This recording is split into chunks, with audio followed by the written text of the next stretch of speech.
In ancient Egypt, dying wasn't really the end. Think of it more like a sacred, but very complicated, transition to the afterlife. For the soul to endure, a lot of things had to go right, but two were absolutely essential: a body to return to and a name to be spoken. If you lost your name, you lost your soul. It was complete and total extinction. For most pharaohs, their pyramids and temples were basically eternity machines, colossal billboards making sure their names would echo through the ages. But for a handful of them, the rebels, the heretics, the ones who grabbed power, their legacy was seen as a threat, a stain on the sacred history of the two lands. So their successors did something truly unthinkable. They carried out the ultimate punishment, a sentence worse than death itself: damnatio memoriae, the condemnation of memory. They smashed statues, chiseled names from temple walls, and completely rewrote the official king lists, trying to pretend these rulers had never existed at all. But history doesn't like to stay buried. The stones remember what people try so hard to forget.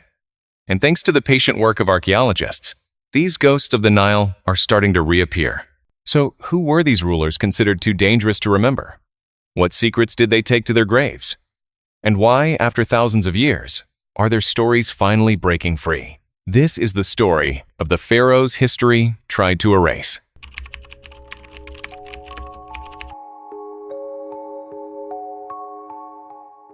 Our first case file belongs to a ruler whose crime wasn't heresy or tyranny, it was ambition. She was a woman who dared to rule not as a queen, but as a king. And her success was so massive that the man who came after her tried to wipe her from existence. Her name was Hatshepsut. Hatshepsut's story doesn't start with a power grab, but with a succession crisis. She was the daughter of one great pharaoh, Thutmose I, and the wife of another, her own half-brother, Thutmose II. She held the most important religious title a woman could have, the god's wife of Amun, giving her immense spiritual authority. But tradition was rigid. The king had to be male. So when her husband died young, the throne passed not to her, but to his infant son by a lesser wife. That kid would one day become Thutmose III. Hatshepsut, being the boy king's aunt and stepmother, was named his regent. She was supposed to rule for him. And for a few years, she did. But Hatshepsut was pure royal blood, incredibly smart and politically gifted. She grew up at the center of power and clearly thought she was more fit to rule than a child. Why be the power behind the throne when the throne itself was right there? In a move that was just breathtakingly audacious, she made her claim. She didn't just seize power, she completely redefined it. With the backing of powerful priests and officials, she declared herself co-ruler and, soon after, senior pharaoh. She took on the full 5-part title of a king. She wasn't a regent anymore. She was Ma'at-Kare Hatshepsut, king of Upper and Lower Egypt. To legitimize this wild move, she launched a brilliant PR campaign. On the walls of her stunning mortuary temple at Deir el-Bahari, she had a divine birth story carved. It claimed the great god Amun-Ra himself had taken the form of her father to conceive her. See, her rule wasn't a power grab. It was divine destiny. She wasn't just her father's daughter, she was a god's daughter. To complete the transformation, she changed her image. In statues and reliefs, she was shown with all the traditional symbols of kingship: the kilt, the bare chest, even the fake beard. This wasn't about her denying she was a woman. It was about playing the part. The pharaoh was a male role, so she wore the costume that came with the job. For over 20 years, Hatshepsut reigned during one of the most prosperous periods in New Kingdom history. Her rule wasn't about war, but about massive building projects, restoring temples, and some legendary economic wins. Her masterpiece was a trading mission to the fabled Land of Punt. Her ships came back loaded with incense, myrrh, ebony, gold, and exotic animals, a triumph she had immortalized on her temple walls. All this time, young Thutmose III was growing up in her shadow. He wasn't locked up or anything. She made him the commander of Egypt's armies, a job that kept him busy and far away from the political action. For 2 decades, he waited. Then, Hatshepsut died. Thutmose III finally became the sole ruler, and he would become one of Egypt's greatest military pharaohs. For the first 20 years of his reign, he seemed to respect his aunt's memory. But then, late in his rule, something changed. A systematic campaign of erasure began. Across Egypt, work crews were sent out with a chilling mission: remove every trace of Hatshepsut as king. Her name and image were meticulously chiseled out of reliefs. Statues were smashed and dumped into pits. On monuments, her name was replaced with her father's, her husband's, or Thutmose III's, creating a perfect all-male line of succession. The goal was obvious: make it look like Thutmose III's reign started the second his father died, as if the prosperous 22-year reign of a female king had simply never happened. So why the change of heart? For decades, Egyptologists figured it was just bitter revenge from a guy who'd waited half his life to rule. But modern thinking points to a colder, more political motive. Thutmose III was getting old and needed to secure the throne for his son. His son's claim wasn't rock solid, and the precedent of a successful female ruler could have inspired other royal women to make a challenge. Hatshepsut's legacy wasn't just a personal insult.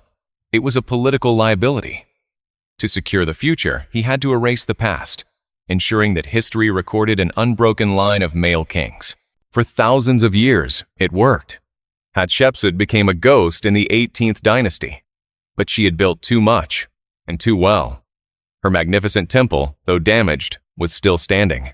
The broken pieces of her statues were waiting in the sand. It wasn't until the 19th century that archaeologists started piecing the clues together, deciphering the erased names, and resurrecting the story of the woman who was king.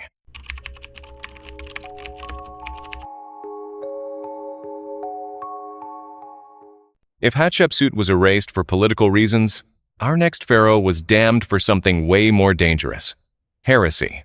This guy wasn't just a rebel. He was a revolutionary who declared war on 1,000 years of tradition and all the Egyptian gods. His name was Akhenaten, and his reign was so traumatic that his own people called him the enemy. He started out as Amenhotep IV, a pretty standard name for what should have been a standard time. Egypt was at the peak of its power, rich with gold, its divine order totally secure. The most powerful gods were the trio from Thebes: Amun, his wife Mut, and their son Khonsu. The priesthood of Amun-Ra, especially, had grown so powerful and wealthy that it could rival the pharaoh himself. And maybe that was the problem for the young king. In the 5th year of his reign, he made a choice that blew Egypt's world apart.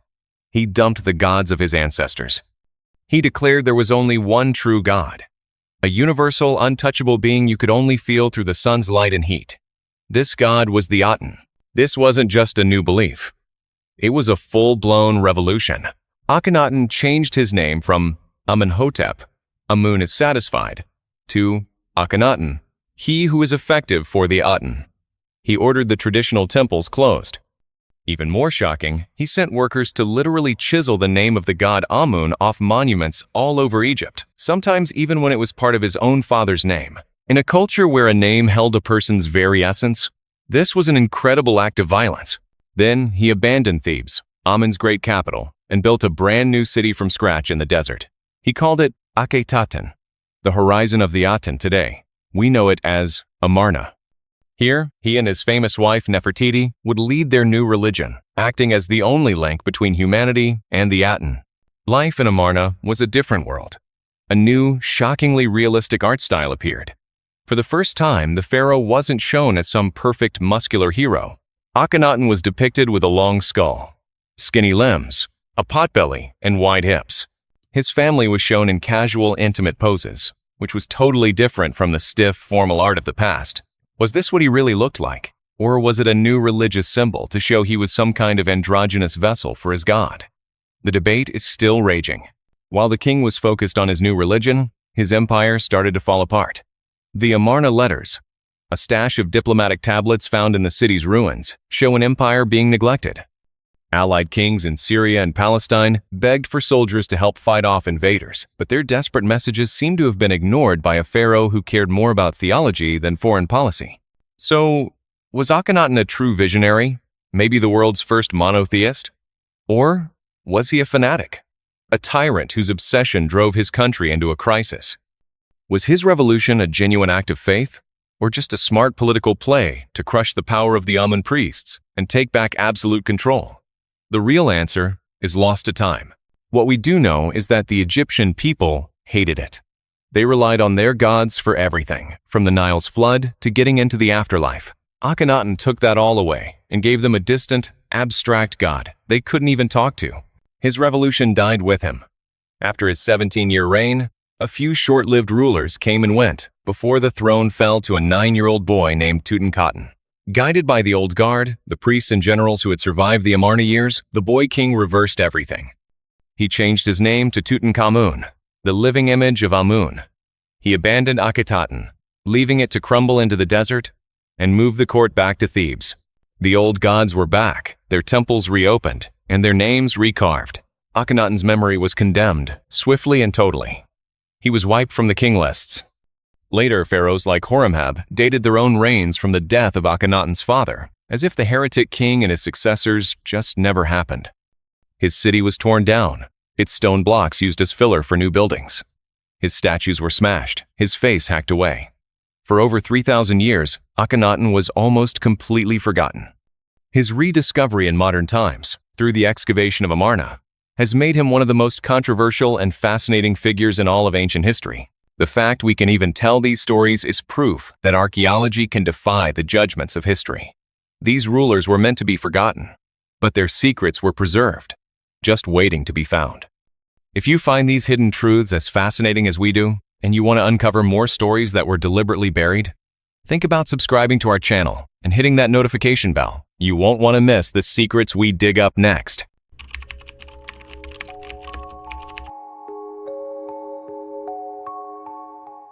Hatshepsut was erased for being a woman who was too successful. Akhenaten was erased for being a man who was too radical. But some pharaohs were erased not by hate, but by chaos. They ruled during Egypt's dark ages, times when the kingdom fell apart and central power vanished. Our next case is a king who was so completely lost that for over 3,500 years, we didn't even know he existed. His name is Senebkhay. His story happens during the Second Intermediate Period, a messy era around 1650 BCE. For a long time, historians thought Egypt was split in two back then. Foreign invaders called the Hyksos ruled the north, while a native Egyptian dynasty held on in the south at Thebes. But a mind-blowing discovery in 2014 forced everyone to rethink that. At South Abydos, an ancient and sacred burial ground, a team of archaeologists from the University of Pennsylvania found a small, four-chambered tomb. It had been robbed in ancient times, its stuff smashed and scattered. But in the mess, they found the skeleton of a king, and most importantly, fragments with a name that was totally new to history, Senebkhay.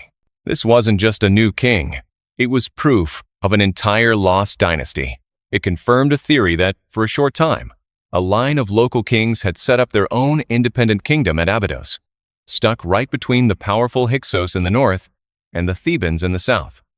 Senebkhay wasn't just a name. He was the first real proof of the Abydos dynasty. But the most amazing secrets were in the king's bones. A forensic analysis of his skeleton told a story no text ever could. Senebkhay was about 5'10" and died between 35 and 45 years old. His bones might even tell us he spent a lot of time on horseback. Now, that's a controversial idea, but if it's true, it could change when we think Egyptians started using cavalry in war. And he had died violently, incredibly violently. His skeleton had the marks of 18 separate brutal wounds. The analysis reads like an autopsy from a battlefield slaughter. He had awful cuts to his feet, ankles, and lower back, which suggests his attackers first took him down. He was then finished off with multiple crushing blows to the skull. The shape of the skull wounds perfectly matched bronze battle axes from that exact time period. This was no palace plot. This was a king who died in the middle of a battle. A true warrior pharaoh. Even his mummification told a story. It was done in a hurry, and a while after he died, suggesting he fell in a battle far from home and his body wasn't recovered right away. So who killed him? We might never know for sure. Maybe he died fighting his Theban rivals to the south.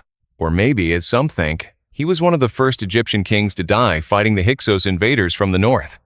If that's the case, his forgotten death was an early chapter in the Great War of Liberation that would eventually kick the Hyksos out and kickstart the glorious new kingdom.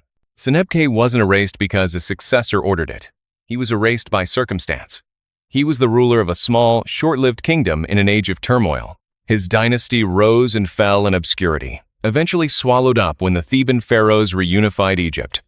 His memory wasn't condemned, it was just lost, buried under sand and time. A ghost king from a phantom dynasty. His rediscovery is a powerful reminder that what we call history is often just an incomplete story, with whole chapters still waiting to be found. How many more lost kings like Senebke are still out there? Our final file isn't about a single ruler, but a pattern. Hatshepsut's erasure was deliberate and vicious. But for other female rulers, their removal from history was a quieter, more passive affair. Their reigns were often downplayed, their monuments stolen, and their authority treated like a simple footnote between the real male kings. They are the forgotten queens who ruled as pharaohs, like Sobekneferu and Tawazret. Sobekneferu was the first woman we have solid proof of ruling Egypt as a full pharaoh, with her own complete set of royal titles. She came to power around 1800 BCE, at the very end of the mighty 12th dynasty, a golden age for Egypt. Her father was the powerful Amenemhat III, but when her brother died without a son, the line of succession was broken. To keep things stable, Sobekneferu took the throne. Like Hatshepsut would centuries later, she knew she had to fit the image of power.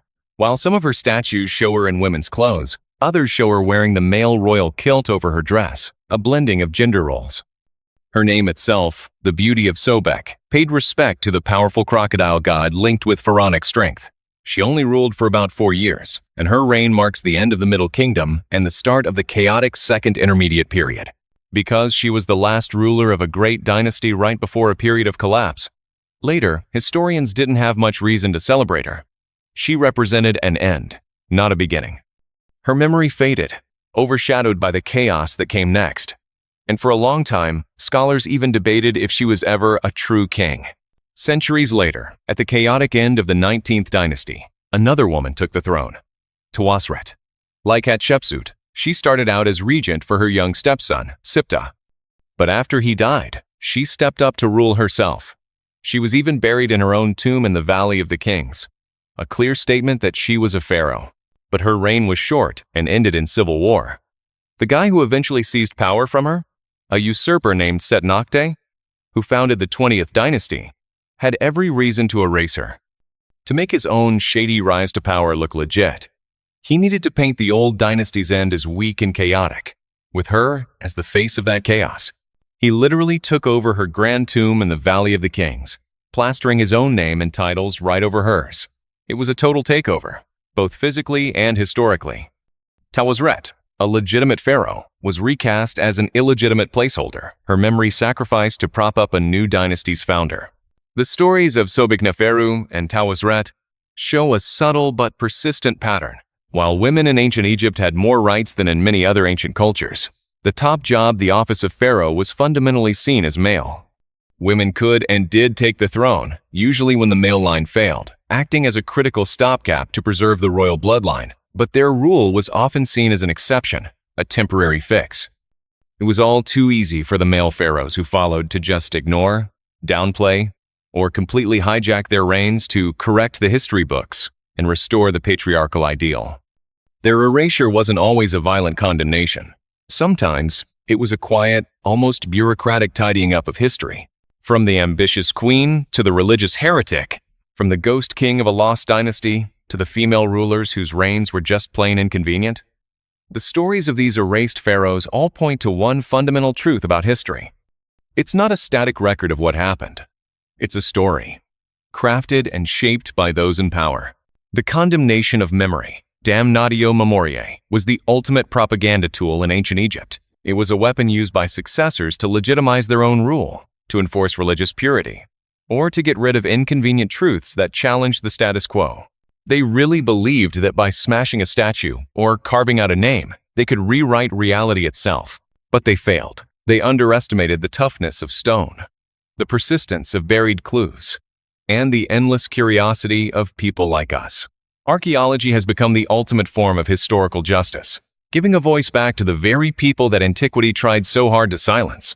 The stories of Hatshepsut, Akhenaten, Senebke, and the Forgotten Queens aren't just footnotes. They are proof that no legacy can ever be truly erased. The sands of Egypt are far from done giving up their secrets. And with every new find, the ghosts of the past rise to speak their names once more. reminding us that history, in the end, can't be controlled. It can only, eventually, be uncovered.